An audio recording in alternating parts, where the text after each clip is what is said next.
हरे कृष्ण कृष्ण कृष्ण हरे हरे, हरे राम राम राम हरे हरे, हरे कृष्ण कृष्ण कृष्ण हरे हरे. पुंडलिक वरद विठ्ठल श्री ज्ञानदेव तुकाराम पंढरीनाथ भगवान की जय. माऊली ज्ञानेश्वर महाराज की जय. जगद्गुरु तुकाराम महाराज की जय. सब संतन की जय. म्हणून जाणतेने गुरु भजिजे तेने कृतकार्य होईजे. तळ तैसे मूळ सिंचन सहजे शाखा पल्लव संतसती. जैसे डोळ्यांजन भेटे ते वेळी दृष्टीशी फाटा फुटे. मग वास पाहिजे तेत प्रगटे महानिधी. नको नको मना गुंतमाया जाळी. काळ आला जवळी ग्रासावया. प्रसाद प्राप्त प्रसंगी आजच्या प्रवचनाचा योगायोग आहे. असं पाहायला गेलं तर प्रवचन कीर्तन सगळं बंद झालंय आणि अशा काळात सुद्धा प्रवचन करणं थोडं धोक्याचं काम आहे. आता पोलिसांनी मला अडवलं. त्याच्यापेक्षा घरी येतानाच मला मुलगा म्हटला, पप्पा तुम्ही कोविड सेंटरला प्रवचनाला चाललात, मला येऊ द्या, मला बघायचेत लोक कसे असतात ते. आमची मंडळी म्हणली तू नको जाऊ, तो या बापाला जाऊ दे.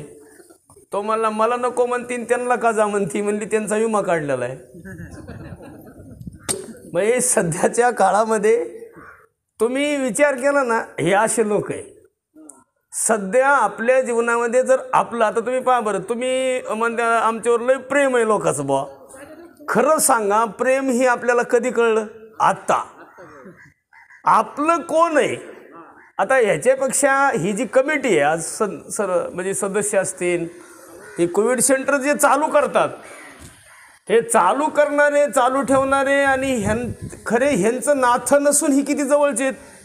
नाथं अजमत नाही तरी तुम्हाला विचारपूस करून तुमचं टेम्परेचर चेक करायचं, तुम्हाला काय पाहिजे, जेवण टायमाला, ह्या सगळ्या गोष्टी, ह्याला म्हणायची खरी ईश्वर सेवा. आता हे जी मागं चाललं होतं का नाही सगळं, आता मी तुमच्याकडे आलो आहे न जाणून मी तुम्हाला प्रबोधन करतोय, पण भविष्यात काय भरवसा, मीच यायला बसलो आहे कोविड सेंटरमध्ये. काय सांगतो, बोलत बोलत सुद्धा आपल्यालाही घडू शकतं, घडत नाही असं नाही.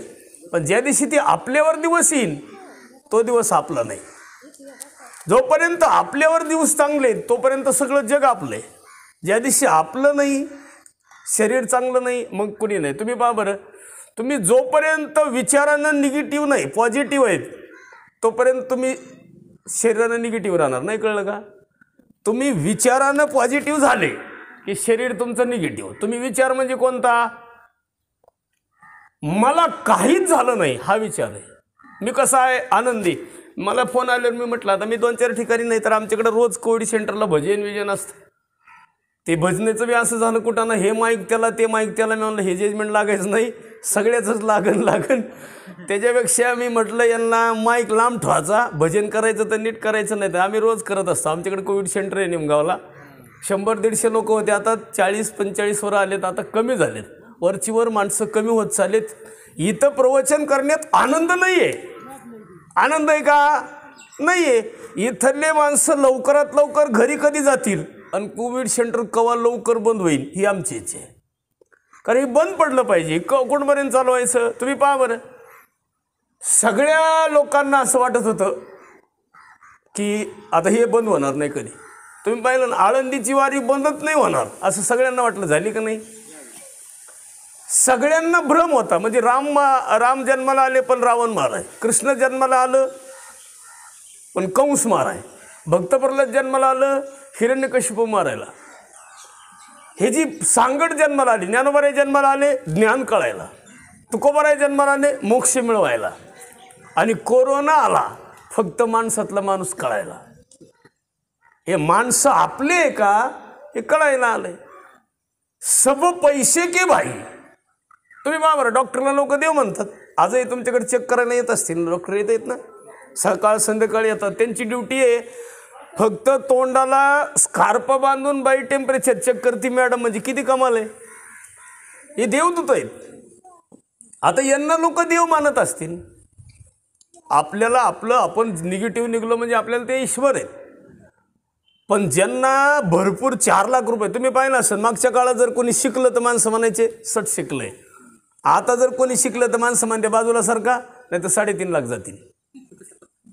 आता कोणी ठसकणं खोकणं शिकणं राहिलं का राहिलं नाही? ह्याला परंपरा होती. पहिलं काही कावळा आला की लोक म्हणायचे पाहुणा येतोय, आता कायचा कावळा आणि कायच काय.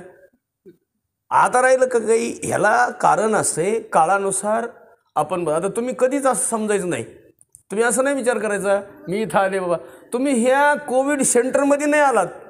त्या लंके साहेबाचं एक बघा आरोग्य मंदिर म्हणायले त्याला, तसं याला म्हणायचं आरोग्य मंदिर. उलट तुम्ही 10-15 दिवस इकडं आलात, त्याच्यातले 7 दिवस जर इथं राहिले, 7 दिवस घरी राहिले ना, संसार मुक्त झाले. हाय टेन्शन. उलट तुमच्या मोबाईलवर जर मोबाईल असेल तर प्रत्येक मोबाईलला तुम्ही काही दिवसभर ऐकलं, फक्त चिंतन ऐकायचे, फायद्याचं ऐकायचं. याचा फायदा काय होईल माहीत? कारण इथं आल्यावर कळलं पाहिजे हे कोण माझं आहे. काय उपयोग आहे हे सगळं करून? आता मी एवढं घाई आलो ना, अर्ध्या तासात इथं आलो आहे संगमनेरहून. आमचं घर तिथून 20 किलोमीटर आहे आश्रम. पण मी घाई का आलो त्याचं कारण कळलं का? मला तुमचं जेवण लवकर असतं हे माहीत होतं, पण तरी आमचं बोलण्यात लेट झालं. आणि काय आहे माहिती आहे का, ह्या सगळ्या बाजू जरी बघितल्या तर तुम्हाला सहज सांगतो कुणी कुणाचं नाही. मग तुम्ही म्हणता महाराज हे सांगाय तुम्ही आले का? आता आहे का? ह्या सगळ्या गोष्टी बाजूला आणि एक बाजूला आहे. मी तुम्हाला माझा ॲक्सिडेंट सांगतो. संगमनेरच्या घाटात माझा ॲक्सिडेंट झाला होता. रात्रीचं पहाटे 5 वाजता पहाटे गाडी धडकली. आम्ही संगमनेरला मला ॲडमिट केलं, पण मी गाडी धडकल्यावर सुद्धा घाबरलो नाही. म्हणजे तुमच्यावर किती संकट आले तर माणूस असं मनानं म्हणजे विचारानं पॉझिटिव्ह पाहिजे. संकट येत असतील, संतांवर आले, सुरांवर आले, मोठ्या मोठ्या महापुरुषांवर आले, पण ते घाबरले नाही. याचं उत्तर असं आहे, संकट येतील, कोरोना जाणारच आहे, पण आपले कळणार आहेत. काय जाणार आहे? कोरोना जाणारच आहे. तुम्हाला माहिती आहे का महाराज, आई आणि वडील पॉझिटिव्ह निघले म्हणून लंके साहेबाची ताणून ठुले आणि पोरं माघारी गेले, बघायलाच नाही आले पोरं. शेवटी साहेबांनी फोन केला, अरे तुमचे आईबाप निगेटिव्ह निघलेत, आता तरी घेऊन जा. ते म्हणले तुम्ही जाणून सोडा, आम्ही येणार. प्रेम नाही. आणि प्रेमाविनं भजन मागं म्हणायचे, नाकाविनं मोती आणि अर्थाविनं पोथी नाही म्हणत. आता ते काल परवा दिवशी एक व्हिडिओ आला, तुम्ही पाहिला असेल, ते नाचायला लागले नाही, ते नाचताना व्हिडिओ आला. लोक म्हणले भानच नाही राहिलं, कोविड सेंटरमध्ये जाऊन नाचायले. पण तुम्ही पाहिलं का, एकही पेशंट दगवत नाही, म्हणजे मरत नाही. याचं कारण कळलं का? आनंदी वातावरण आहे, काय उदास नसलं पाहिजे. उलट मी सांगतो तुम्हाला, मी का प्रवचनाला आलो याचं कारण आहे का, सप्त्याला तर कुणीही कीर्तन करीन, 10व्याला तर कुणीही प्रवचन करीन, पण इथं प्रवचन करणं म्हणजे सप्त्यापेक्षा पुण्य मोठं आहे. तिकडं कुणीही पंगत घालीन, पण तुम्हाला जेवण अन्नदान करणं म्हणजे सप्त्याच्या पंक्तीपेक्षा पुण्य जास्त आहे. का? कारण इथं दुःख आहे. इथं कुणी येतं का? वारकरी वाटाणा चालला तर लोक म्हणते नाही जेवायला.